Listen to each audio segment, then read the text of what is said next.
Well, welcome back. Another New Year's Eve video. I have not turned on the picture of me in the bottom right as was the last video, as I kept coming in and out, disappearing. I assure you I stayed at my office desk the entire time, so I do not know for sure if the issue is with my screen recorder system or my video camera or one of the both. But anyway, for right now, till I resolve the problem, you will only get to hear me and you will not have the honor of seeing me. So what I want to do is show you the discussion that you're going to be doing. And then I want to show you a very easy way to do it, which is posted in one of the announcements. So if you take a look at it, it says, first introduce yourself, include your major, anything you would like to share about yourself. I have a few other things that I've added, which I think will be interesting for all of us to get to know each other. And especially if you're a veteran, we're proud of you. And we would like you to say that you were a veteran so that we can officially thank you for your hard work, dedication, and your service. But you're going to go and you're going to look at the article on human curation in the Superior Library. And then there's some videos. I got a kick out of watching these videos, especially the Rotary one in here. So a lot of people write about a kiosk in their initial posts. I have had mostly negative with these, meaning the receipt didn't come out. I had to wait 3 or 4 or 5 minutes for one to be available, and a whole bunch of other things, which I will discuss at another time. So it tells you how does a particular human impact a person's satisfaction and the ability to use technology. Then describe another example, and this is where people sometimes forget in the past that I've had students only describe one. Remember, you're needing to be describing 2, so it does say describe another, but notice how all this is put in a paragraph, so I feel it's easy to miss. That's why it's so vitally important that you look at the announcements that I make. I really believe it will help you out in here. And then in discussions in your peers, identify ways that you can change a negative human interaction mentioned for a more positive view. So let me go to my actual announcement, which will be available at 12:30 on Monday morning. So notice it's discussion 1. If you want to know how to make a graphic like this, there is a program and it's free. You just need to create an account, and it's called WordArt, and you can put in a bunch of names or whatever you want to put in, and you can put in all kinds of shapes and different things in here.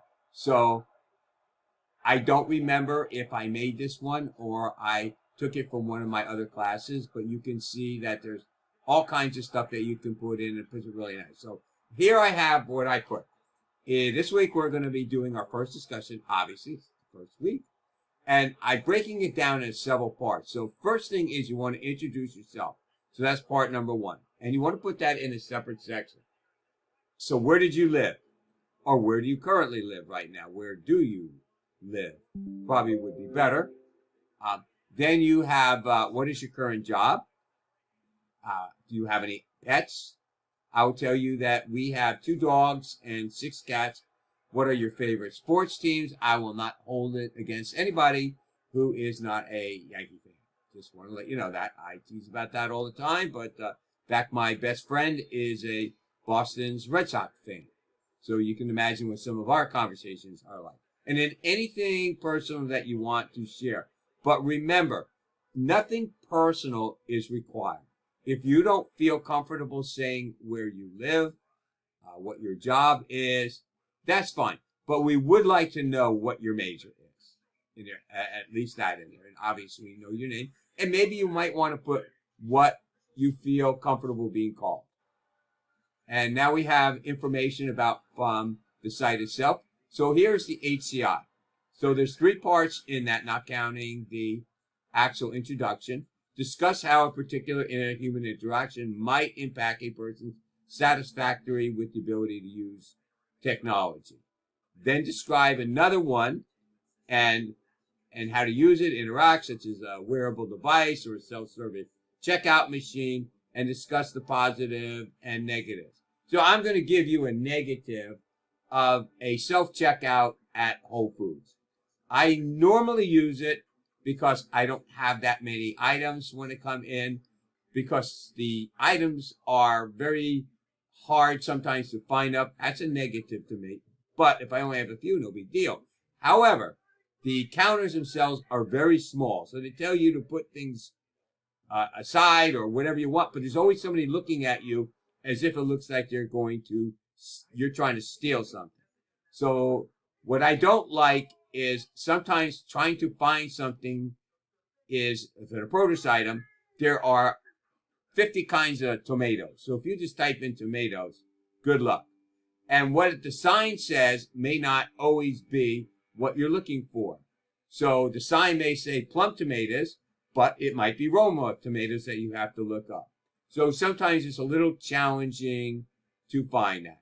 But the biggest issue I have is just the size of the little counters that you have. You can only put 2 or 3 items on at a time.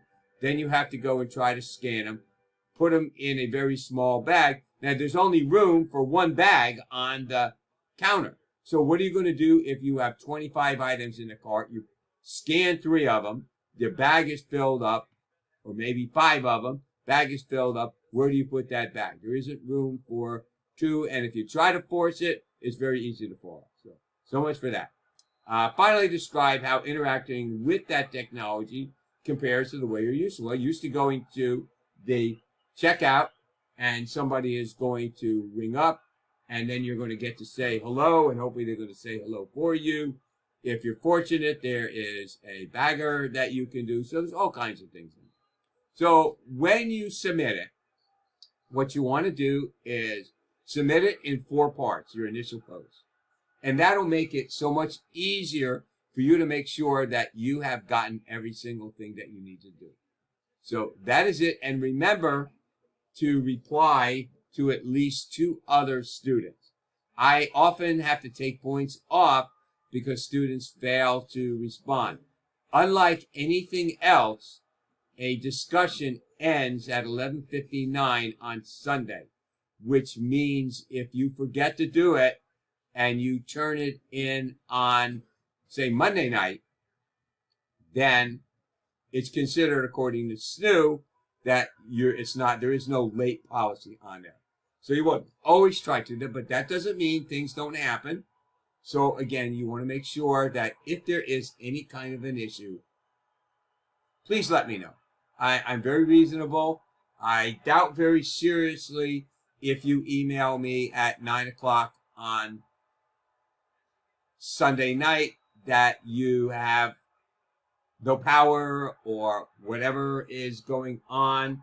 The chances I probably will not respond till the next morning. But again, always remember, if you email me and you do not get a response within 12 hours, please feel free to email me again and just say, hey, you didn't answer my email. I do the very best that I can to answer them as quickly as I can, which leads me to me sending emails out to you. It's really important. I would imagine everybody here has a phone that can get an email. If you download the Outlook app, it doesn't matter whether you have an iPhone or an Android, and you install Outlook, it will pop up immediately that you got an email. Now, SNU will not let you have a mail client, so you would have to actually log into SNU to get your email. But this is the age of smartphones. You're sure you do your smartphone for everything else. So what you want to do is install the Outlook app in there, and then you'll see that automatically when I send out an email to you or to the entire class, then you're going to get it right away. So that's enough for this one. I'm going to have a separate video just on emails and contact in there. So that is all that I have. Again, it's still Saturday, and if you have not heard this video yet, which is highly likely since I have not posted it, then I want you to have a happy, and safe New Year's. And thank you again for being in this class. And I just look forward to looking at your papers. Have a wonderful, wonderful, wonderful day.